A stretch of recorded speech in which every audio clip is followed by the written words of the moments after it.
C'est Planeta, nouvelle série. À partir de 2026, je vous emmène en exploration des musiques nouvelles. Des rencontres avec les musiciens, les compositeurs, les producteurs et les organisateurs, au passé et au présent. Jean-Jacques Birger, musicien, compositeur et improvisateur, fondateur du drame musical instantané dans les années 70, est un créateur, un producteur infatigable, une figure incontournable de la scène underground française. Il a créé, enregistré et produit plus d'une centaine d'albums, des projets au long cours ou au contraire très éphémères. Il nous raconte son parcours tout au long de ces 4 épisodes. Et dans ce deuxième épisode, on continue à partir du drame musical instantané. Et puis c'est l'époque du théâtre musical, et donc les gens ils voulaient du spectacle. Alors on s'est mis à faire des spectacles avec la mise en scène et tout. Et le problème c'est que ça coûtait vachement cher. Il fallait des subventions. Donc en 81, Mitterrand est élu, Lang a plein de fric. Le ministère m'appelle fin 81 et me dit on a plein de fric là et on n'a pas de projet. Vous n'avez pas un projet? Donc c'est comme ça qu'on a monté le grand orchestre du jour au lendemain. J'ai un orchestre, parce qu'on l'avait déjà monté, mais qu'on l'a développé, parce que j'ai dit, bah si, j'ai un orchestre de 15 musiciens. On a monté l'association dans la nuit, etc. Et puis bon, après c'est parti. Et puis on va dire que le premier succès qu'on a eu en tant que drame, ça a été justement la première du grand orchestre, où là tout d'un coup... on va dire les collègues nous ont regardés sous un autre angle. Parce que aussi il y a un truc bizarre, c'est que on écrivait collectivement et tout le monde nous disait, aujourd'hui c'est banal, mais tout le monde nous disait c'est pas possible, on peut pas écrire collectivement, ça vient des tripes et tout ça, tu peux pas écrire collectivement. Et nous on comprenait pas ce qu'ils disaient. Alors, évidemment il y avait Lennon, McCartney, mais nous on écrivait des trucs voilà, et la plupart des musiciens ils disaient c'est pas possible. Ouais. Donc on a en fait, cette indépendance, elle nous a permis de continuer, elle nous a coûté cher. Parce que comme on avait le label, le studio, l'orchestre, on n'avait rien à demander à personne, donc personne ne demandait rien non plus, quoi. C'est le danger de l'indépendance. Mais tu vois, on a tenu... Francis est parti en 92. Je continue à travailler avec lui, on est en train de préparer un nouveau disque du drame. Mais avec Bernard, jusqu'à ce qu'il soit plus apte, qu'il soit trop fatigué, on a travaillé 32 ans. Et quand je dis quotidiennement, c'est 5 jours par semaine. Et les 2 jours et pendant le week-end, on s'appelait 3 heures par jour, quoi. Tu vois, donc, et c'est ce qui me manque. Parce que les histoires de groupe, c'est des histoires de jeunes. Après, tu as une famille, tout ça, on voit bien, tu vois, les Beatles, ils sont séparés, ils avaient 26 ans. Et ce qui me manque le plus aujourd'hui, c'est la complicité que je pouvais appeler à n'importe quel moment Bernard en disant j'ai une idée géniale. Il me disait ouais, c'est pas mal, mais c'est exactement le contraire qu'il faut faire. Alors on s'engueulait, mais à la fin de la journée, on était toujours d'accord. Parce que c'était le projet qui faisait la loi, c'était pas l'ego. C'est ce que j'appelle le id en latin, ça, quoi. C'est l'objet qui est important, c'est pas l'ego. Donc, si son idée était meilleure ou la mienne était meilleure, ou celle de Francis était meilleure, ben, on n'était pas débiles, on prenait la meilleure idée, quoi.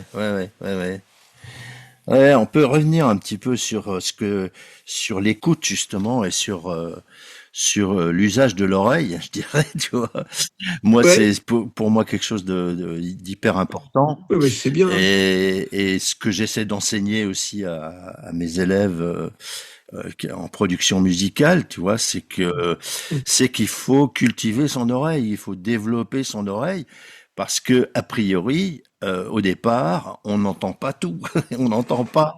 Non. Voilà, et que ça vient au fur et à mesure, mais qu'il faut être conscient que c'est peut-être la chose la plus importante pour un musicien, c'est ça, c'est développer son oreille, développer son écoute. Et en studio, en tout cas, pour quelqu'un qui veut faire de la production musicale, tu vois, dans son studio et tout, bah, c'est évident que c'est super important, quoi. Et ça me fait plaisir quand tu dis ça, c'est que je me souviens d'avoir entendu des peintres dire on peint pas avec ses mains, on peint avec ses yeux. Ouais. exactement. Et c'est la même chose.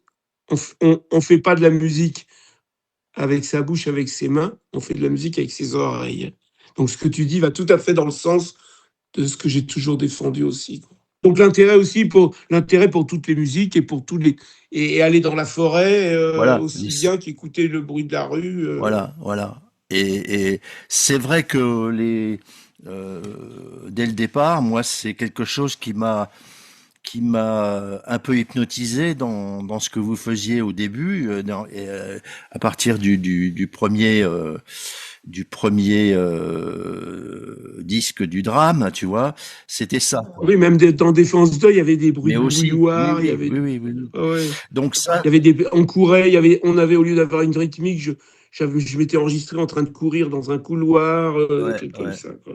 Parce que moi, au début, si tu veux, quand j'ai commencé à faire de la musique improvisée, j'étais guitariste au départ, mais je me suis mis à jouer de la batterie, un peu de tous les instruments, tu vois, de Hum, la trompette, etc., en faisant absolument fi de toute technique. Mais je me suis aperçu au bout d'un moment, je me suis dit, mais c'est les sons, c'est ce que j'entends, c'est ce que j'écoute qui ouais, m'intéresse dans tous les instruments et tout. Donc il faut aussi aller chercher les sons en dehors des sons instrumentaux, tu vois. Et, hum. et voilà. Et petit à petit, comme ça, Mais c'est ce que tu faisais dans votre groupe, c'est ce que vous faisiez, voilà, c'est ce que tu voilà, tu faisais vois. aussi. Ouais. Et c'est marrant ce que tu racontais de Hatot, parce que en fait c'était quoi, 80, et après, 80, ouais. ouais. Et donc Werner, il a dû se rabattre entre guillemets sur Bérocal, puisqu'il a sorti après Oui, le oui, c'est catalogue, ça. qui est un Ah ouais, disque ouais. superbe que j'adore Ouais, moi, ouais, oui, et que oui. Ah j'écoute ouais. encore vraiment avec beaucoup de, tu Oui, vois. ouais. Et ce qu'il y a de marrant, c'est que moi, quand j'ai vu que Atat sortait catalogue, le disque, tu vois, bon, évidemment, je l'ai acheté tout de suite, moi, et puis je me suis dit, mais attends, s'il sort ça, alors que c'était quand même un label jazz contemporain, quand même, tu vois, voilà. Ouais, ça, ouais. Je me suis dit, ben, peut-être qu'il serait intéressé par Alésia Cosmos, tu vois. Ouais. Et donc, comme on avait en autoproduction, enfin, si tu veux, on avait enregistré, on s'était démerdé pour ramener du matos et tout ça dans un appart, et on avait enregistré déjà 2 faces d'album. J'ai fait une cassette, je me suis dit, j'envoie ça à Atot.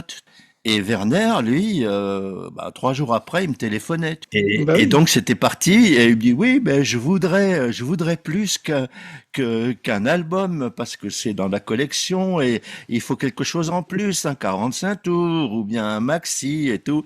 Et on est retourné dans un studio, on a enregistré 4 titres très vite, tu vois. Et ça faisait la troisième face. On n'avait que 3 faces, tu vois. Et dans notre Ah idée, dans oui. notre idée, ça pouvait être un maxi 45 tours avec 4 titres. Et puis c'est là qu'il a trouvé, lui, il a dit, ah non, on va faire 2 33 tours et la quatrième face, c'est le sillon silencieux, donc il a fait graver. Mais c'est marrant parce que je trouve, bon, on a quasiment le même âge, quoi. Et tu vois, les parcours, moi je me retrouve beaucoup de choses dans ton parcours. Mais en fait, Bon, tu toi, tu sais as un parcours aussi, beaucoup bah oui, plus parce que, dense parce que je sais pas, mais mais, tu es ouais. quand tu dis tous les jours, tous les jours, tous les jours, voilà, tu es extrêmement prolifique. Bah, j'ai un sommeil un peu, même cette nuit, un peu trop court, mais j'ai un sommeil très court. Je dors pas beaucoup. Ah ouais, Parce que si tu veux, bon, depuis 22 ans, j'ai mon blog qui me prend 3 heures par jour. ouais. Alors on me dit, mais comment tu fais? Bah ouais, mais vu que par exemple cette nuit j'ai dormi 4 heures, donc ça me laisse du temps pour rien faire aussi. Ouais. Je bosse pas, je suis pas un workaholic. Ouais, je suis peut-être un workaholic. Enfin, c'est pas 24 heures sur 24. Il y a plein de moments où j'écoute les petits oiseaux, où je regarde des films, où j'écoute de la musique. Je suis pas tout le temps. Ouais, bien sûr. Mais c'est vrai que je suis quand même tout le temps. Je suis quand même tout le temps actif quand même. Alors, quand je prends des vacances, je peux devenir contemplatif dans certaines conditions, mais il faut vraiment que je me déconnecte. Ça, c'est le plus dur, hein, je crois, se déconnecter comme ça. Non, c'est pas dur quand je suis en condition. Ouais, C'est dur là si je suis à la maison, oui. Mais si je vais pendant 15 ans, je suis allé dans la montagne à 1500 mètres d'altitude pendant un mois parce que j'avais une compagne qui avait une maison là, et j'arrivais instantanément, je devenais contemplatif. On m'aurait pas reconnu, quoi. Je pouvais regarder les nuages ou regarder les étoiles le soir pendant des heures sans rien faire. Quand je dis ça, mes copains me disent non, non, je ne crois pas, c'est pas possible. Mais aussi, il y a une chose, c'est qu'on était moins nombreux, tu vois. C'est-à-dire que on a tout fait pour qu'il y ait plus de musiciens, mais on était 20 fois moins aussi. C'était plus facile. Même en tant qu'indépendant, c'était pas aujourd'hui l'équivalent de Werner qui reçoit des cassettes. Quand tu vois bien, quand moi Oui. je vois le nombre de disques que je reçois par jour Ouais. et de trucs dématérialisés, etc. D'ailleurs, je peux pas écouter, quoi. Je veux dire, par contre, j'écoute les disques que je reçois. J'écoute rarement dématérialisés parce que c'est trop. J'en reçois 6 minimum par jour. Il n'y avait pas ça. On n'était pas très nombreux. Ouais, c'est vrai, c'est vrai. Il y avait pas beaucoup. Encore, toi, tu étais à Paris, mais en province, t'imagines, je veux dire, il n'y avait pas beaucoup aussi de concerts et Ah bah, il n'y a d'opportunités, pas de tu lieu, vois. bah oui, bien sûr. Donc, si nous on arrivait Vous étiez dans à l'Est, vous. Strasbourg, Strasbourg. C'est à Ouais, Strasbourg, ouais. ouais, c'est ça. Vous étiez à Bon, Strasbourg. c'est vrai qu'on avait une certaine liberté qu'on prenait à l'époque, tu vois, parce que il y avait quand même un café-théâtre, tu vois, où tous les gens du spectacle se retrouvaient, tu vois, et qui étaient, c'était des théâtreux, mais ils étaient rigolos et on pouvait jouer quand on voulait, quoi, tu vois. On Oui, bah, organisait, pareil, nous, nous, on jouait au Café d'Edgar à Paris, c'était pas un truc de musique, mais voilà. on pouvait très bien, ils avaient un trou de 3 semaines, là encore, là, paf, on avait 3 semaines au Café d'Edgar, Ouais, ouais, ouais. ou Ouais. dans des lieux, au début avec Birger Gorgé Chiroc, parce qu'à un moment, donc, on a rencontré Chiroc, on a jeté 2 des 4 morceaux, on a rajouté 2 morceaux avec Chiroc, un percussionniste qu'on avait rencontré. Euh, je me souviens que j'avais réussi à convaincre le directeur euh, du théâtre de la Gaîté-Montparnasse de nous filer le théâtre tous les dimanches pendant 2 mois. Huit dimanches.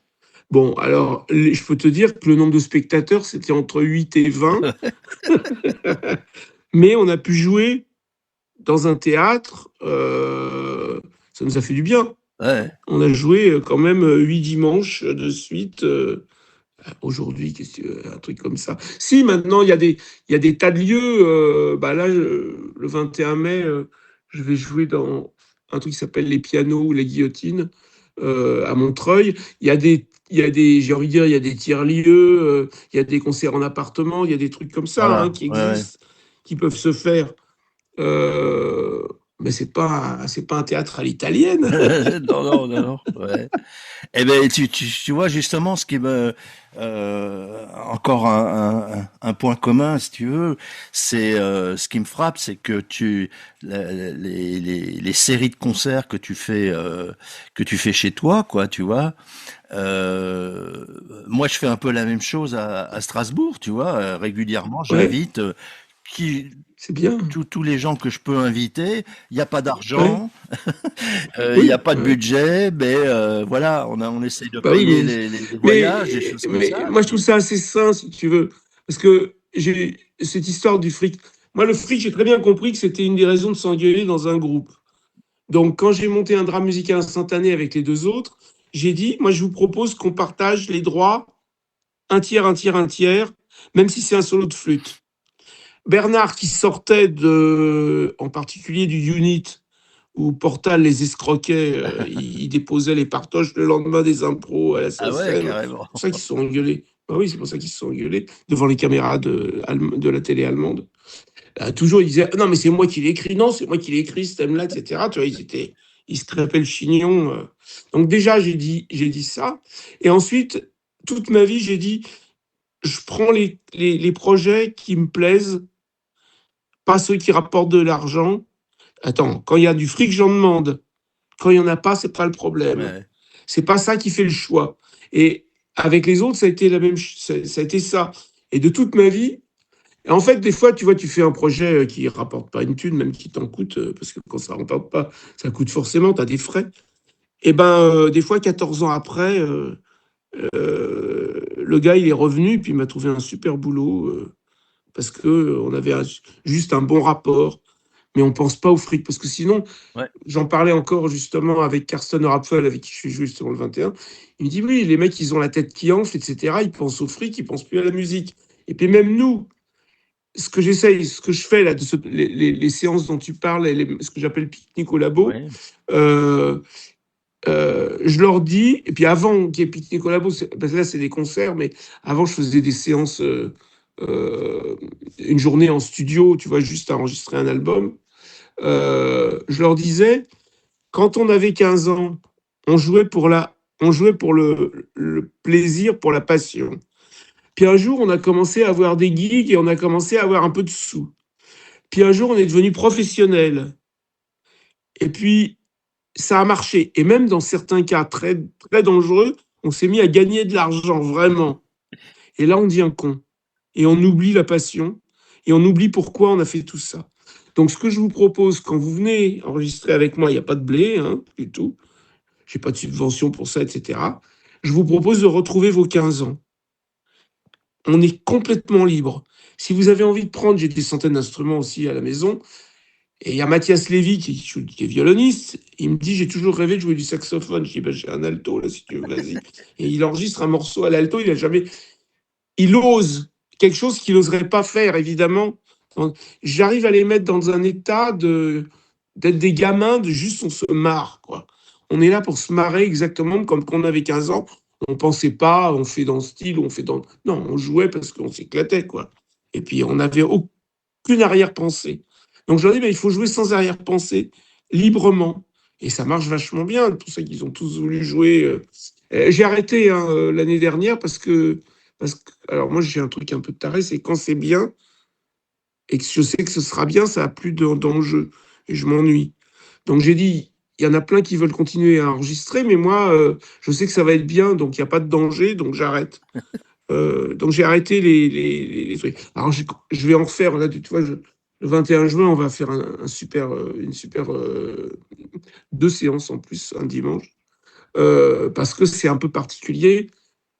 Mon gendre a installé un spat sonore, tu sais, Ouais. c'est Nicolas Chenmaille, il a un groupe avec tous les instruments sont contrôlés avec des pistons qui envoient le son acoustiquement par des tuyaux avec des pavillons à 3-4 mètres, etc.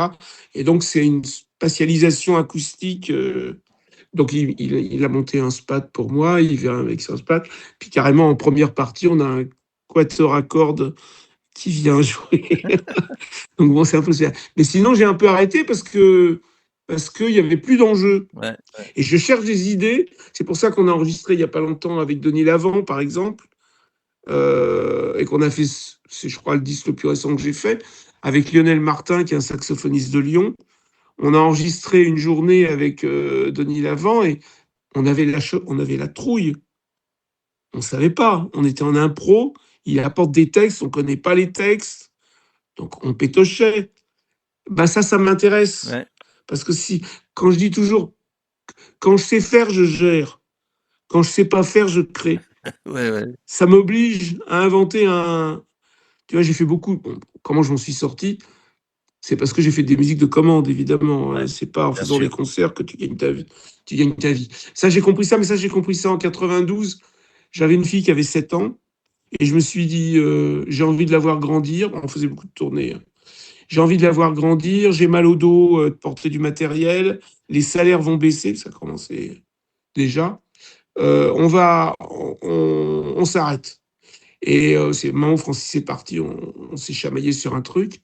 Et avec Bernard, on a dit qu'est-ce qu'on fait? On peut tenir un an sans travailler, on avait une réserve, et on avait bien travaillé. Et c'est là qu'on a dit tous les deux, on a envie de faire des chansons. Ah bon, allez, allons-y, on fait des chansons. Alors, on a rêvé de révolutionner la chanson française. Ça n'a pas vraiment pris, mais on s'est bien marré. Ouais. Et on a fait un beau disque qui a eu une presse, voilà, succès d'estime, comme d'habitude. Mais, euh, mais, mais c'est toujours de se dire, euh, se lever le matin, pourquoi je dors pas beaucoup, c'est que le matin, je suis tellement content de me réveiller, d'aller travailler, faire créer des trucs, ça m'éclate. Donc j'ai tout le temps. Alors il y a des moments où je suis un peu perdu parce que j'ai plus envie de faire ce qui marche. Genre la musique de film, tu vois. Ouais. On a lancé le. À l'époque, personne dans le monde entier faisait plus de musique de film en direct sur des films muets. C'était mon idée parce que la première journée que j'ai passée à l'École nationale de cinéma à l'IDEC, ils nous ont passé l'homme à la caméra muet. J'avais des grouillis-grouillas dans le ventre. À la Cinémathèque française, on était que les. J'avais l'impression que tout le monde m'entendait faire faire des glouglous dans le ventre. Je trouvais ça insupportable. Et puis je me suis renseigné. J'ai appris que ben non, dans le temps, il y avait les films muets, Ouais. c'était avec de la Ouais. musique. Moi, je savais pas. Alors j'ai eu cette idée très tôt de faire de la musique. Alors là, on a fait le tour du monde avec ça. On était, tu vois, on a inspiré beaucoup de monde, hein, Ouais. parce qu'on a monté à Avignon et tout ça, au Festival d'Avignon. On a fait plein de trucs. Mais le jour où ça a commencé à devenir la mode, Ouais. moi j'ai dit j'arrête, hein, Ouais. ça Ouais. m'intéresse Ouais. plus. On en a fait 26 en tout. Je Ouais. parle pas le nombre de fois, mais 26 différents. Mais à partir du moment où ça marchait, moi, j'ai dit non, il faut qu'on trouve autre chose. Donc, si tu veux, il y a des périodes de ma vie où j'ai plus envie de faire ce que je faisais et je sais pas encore qu'est-ce que je pourrais faire. Et puis, plus je vieillis, plus c'est dur d'inventer des trucs. C'est aussi ça. Ouais. C'est pas Ouais. facile. Ouais. C'était plus facile d'avoir des idées barjo quand j'étais plus jeune. Là, ben, tout simplement parce que d'abord, je connais vachement plus de trucs et qu'il y a plein de gens qui font des trucs super. Ouais. Et alors donc, quand tu as une idée, ouais, mais il y en a d'autres qui le font déjà, moi ça m'amuse pas. Alors, des fois, j'ai des périodes de vide où je me dis qu'est-ce que je pourrais. Et par exemple, tu parles des concerts donc en appartement, c'est dans le studio, hein. Moi, a priori, toute ma vie, j'ai toujours voulu jouer dans des grandes salles avec beaucoup de monde. 300 personnes, 600 personnes. Le maximum qu'on ait fait, c'est 25 000, on a fait une fois, avec le drame, hein, avec feu d'artifice et tout en plein air, un 14 juillet. Euh, J'adorais, parce que pour moi, c'était l'orchestre symphonique, les gros sons, machin, et tout Ouais. ça. Un jour, il y a Vincent Segal, Ouais. le violoncelliste, qui vient me voir et qui me dit j'aimerais bien qu'on joue ensemble parce que quand j'avais 14 ans, vous avez joué, c'est là que j'ai l'affiche, aux musiques de Traverse en 83 à Ouais. Reims. Et c'est ça, pas vous seulement, mais Fred Fries aussi. C'est vos deux concerts qui ont décidé que je fasse autre chose que du classique. Alors, j'étais hyper fier parce que bon, les virtuoses, moi j'ai toujours une admiration pour leurs compétences que j'ai pas. Et donc Vincent me dit, mais moi je voudrais jouer avec toi, mais tu vois, avec Cyril Atef et Boncello, d'ailleurs quand on l'a monté, on disait, on va faire un drame musical instantané, mais dansant. Et, il me dit, mais moi, tu vois, j'ai l'habitude de jouer du violoncelle électrique, mais moi, je voudrais jouer du violoncelle classique avec toi et sans amplification. Attends, je lui dis, non, mais ça va pas. Moi, je joue des instruments électroniques, j'aime bien le gros. Non, non, non, non. Il insiste. Et il m'a obligé à jouer à niveau acoustique. Ouais. J'ai adoré. J'ai adoré ça. J'ai trouvé ça vachement intéressant. Ça me faisait écouter justement autrement. Ça avait un autre changement d'angle, quoi. Là-dessus, on va dire, il y a à peu près, ouais, il y a une quinzaine d'années peut-être, je me dis, j'aimerais bien déménager. Tu sais, moi, je vis en banlieue parisienne, ouais, je vis à Paris, mais à Bagnolet. J'aimerais bien, j'ai un beau studio, mais il fait quoi, il fait 45 mètres carrés. J'aimerais bien vendre et acheter un endroit, peut-être à la campagne, avec une grange où je puisse faire des concerts dans un studio théâtre. C'est-à-dire, moi, mon problème, comme j'ai plein de bordel, c'est pompant à démonter pour aller jouer en concert, à monter sur scène, à démonter après le concert, tu vois personne parce qu'on me dit vous avez une demi-heure pour tout démonter, et à remettre tout dans le studio Donc pour un concert qui dure, on va dire 1 heure et demie, je sais pas, tu passes une semaine à des trucs pas marrants, quoi. Et donc je me suis dit, bah non, mais j'aurais une scène, il y aurait tout mon matériel, il y aurait des musiciens qui viendraient, et puis j'aurais pas besoin de démonter, de remonter. Ce serait un studio théâtre. Bon, là-dessus, ça se fait pas pour des tas de raisons de l'ordre de ma vie de famille, on va dire. Et je me dis, mais pourquoi je fais pas devant 25 à 30, ça dépend qui il y a comme musicien, devant 25 ou 30 personnes, pourquoi est-ce que je fais pas des concerts ce que je faisais, parce que au début, j'improvisais pour une journée, on enregistrait un album et il n'y avait pas de public. Pourquoi je ne fais pas ça avec du public? Ouais. Alors, au lieu de passer une journée, on passe 1 heure. Mais on fait un album en 1 heure, en live. Et c'est comme ça que c'est venu. Et j'ai adoré. Ouais. Même chose. Ouais. Et aujourd'hui, tu sais, j'ai 73 ans maintenant.